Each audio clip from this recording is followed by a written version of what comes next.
Hey gang, David Gubble Thinker Farmer here. Today I wanted to start doing some other videos with my whiteboard and discuss some things that I've learned over time and things that I'm continuing to learn. And so one of the questions a lot of people probably are wondering is, have you found your next job? Do you know where you're going to be next? And have you moved into it, or what's going on? And the short answer is no.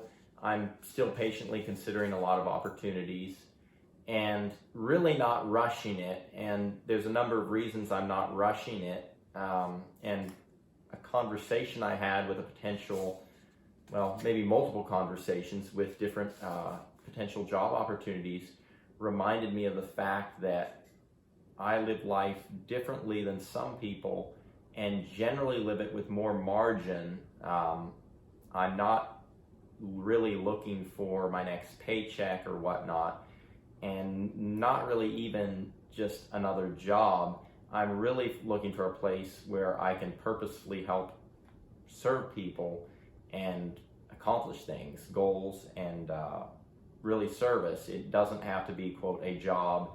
I mean, it does. I do have to make money, but it's not primarily I need to make money right now, even though in the big picture I do. And I realized a lot of this is because of this right here, frugal living. And the opposite of frugal living is what I'm going to call paycheck living, which is essentially what some Americans just do, where we live from paycheck to paycheck. We always have bills. We always have credit card minimum payments to make. And we're spending ourselves essentially into a crisis or a sense of urgency.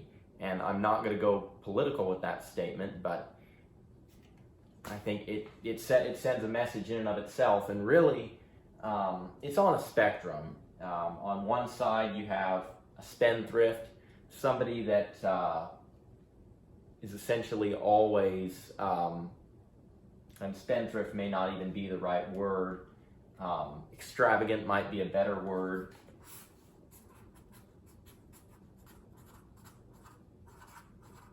Or what would more appropriately and more simply just be defined as waste, where you're spending money that maybe you have or don't have for things that you really don't need, that you just in the moment want, versus way on the other side you have somebody frugal. And really, frugal should probably be right there, and miserly should be way to the right, because you can take being frugal too far to the point where you're penny pinching to a point of fault and you're not being generous or giving to other individuals. So it's a spectrum thing. Everybody has a different place on the spectrum. For me, it takes about $100 a week for groceries, just to eat, etc. And clothing, I almost always get secondhand things, so I don't really have a clothing bill. And of course I have other bills and things I have to pay, but the fact that I don't eat out, the fact that I do a lot of my own cooking, the fact that I eat pretty simply but really healthy, just whole foods, means that I save a lot of money on food. Generally only go to the grocery store once a month. Depending on the job situation, I'll even have my own garden. And so don't really need to spend a lot of money on vitamins, supplements, and or eating out or microwave meals or things that end up costing more. And so what that does for me is it means I have margin in my life.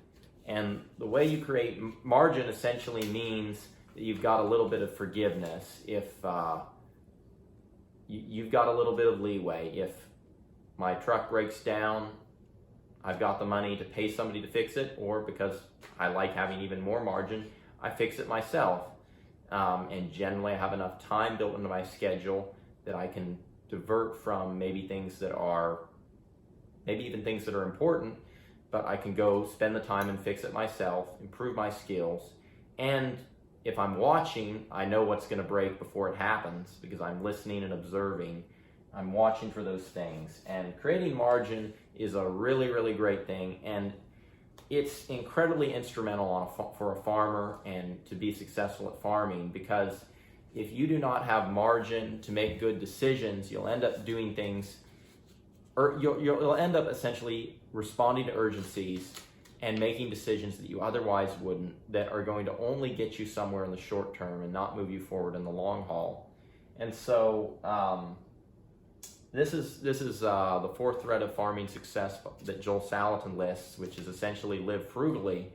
And his point is that if you're not willing to live frugally for a number of years early on, both in your personal life and also in your farm business, and do without, and Joel Salatin's not the only practitioner. Greg Judy definitely encourages this.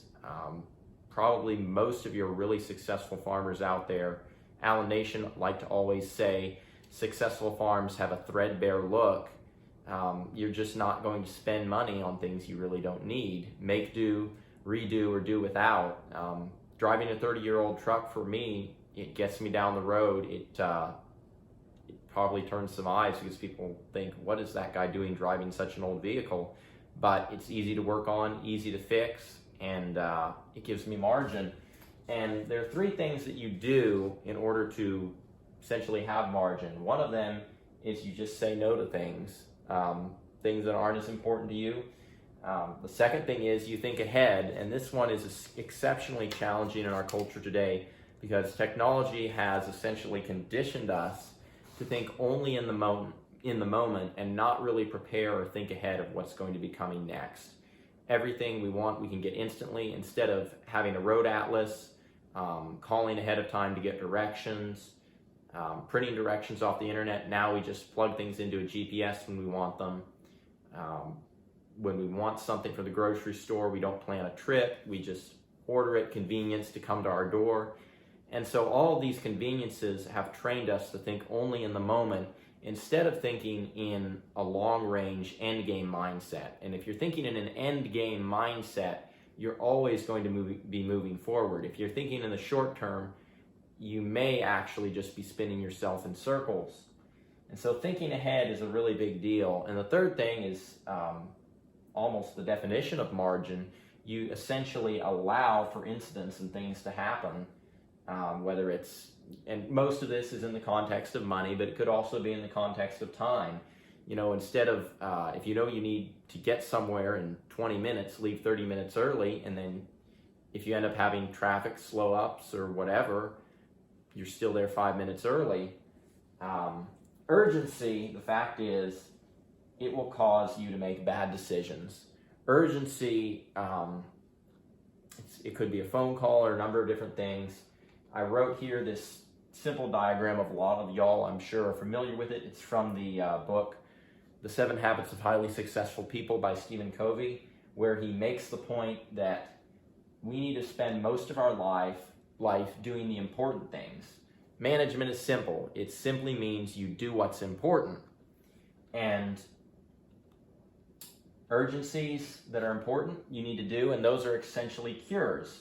But if you can get everything cured or everything fixed, and then move into the maintenance department where you're preventing things, Benjamin Franklin, our founding father, liked to say, an ounce of prevention is worth a pound of cure. So what I do with my truck is I don't wait until I'm broke down on the side of the road to fix something where it's going to cost me a lot of time and I don't have the right tools and I have to buy expensive parts because that's all I can get.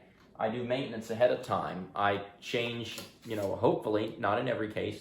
That means you want to change the oil on time or even sooner rather than waiting, 5 or 10,000 miles late, or at a minimum checking the oil. That means you don't wait for the bearing to go out. When you first feel the first ka-thunk, you're going to make a mental note to deal with it. When your clutch pedal just starts to get soft, don't wait until it goes all the way to the floor and you're in a traffic jam. Go ahead and replace your clutch master cylinder early. And the list goes on and on of different things where you're doing maintenance and prevention instead of doing major repairs and cures. Now, what happens if you're doing things that are not important? generally that indicates that you're distracted if you're just doing things that are urgent. And reality is, if somebody knocks on your door or a phone rings and it's a telemarketer, you do need to answer the phone. But how much time are you spending there? Is it 5 or 10%? Or does it turn into 20, 30, 40 or more percent of your time just dealing with things that are urgent but not important? And then the last quadrant is things that are simply not urgent and not important. And that could be something as simple as watching a movie. And the irony of it is, a person that is highly effective is going to have to spend time in all 4 of these quadrants in a normal life. But he's going to primarily focus on the things that are important. And it's not wrong to be disengaged from life. You need to take a break. You need to watch a movie. You need to enjoy life. But again, it's a smaller part of life. You're going to spend more of your time doing prevention and curing things and staying ahead of things instead of managing things from the front end, is what I like to call it. And so, in conclusion, why is this so important? I'm going to leave you with just one simple reason. I'm sure you can think of many others. If you create margin in your life by living frugally, by living simply, by saying no to things, thinking ahead, planning ahead, you're going to build trust. Because if you're the individual that is always on time, you're the individual that is always 5 minutes early, you're dependable, people will come to trust you. And if you know from other videos I've listed, trust is foundational to any kind of success in life or in your farming business. And with that, gang, I wish you all the best. Blessings for the journey, and keep it real.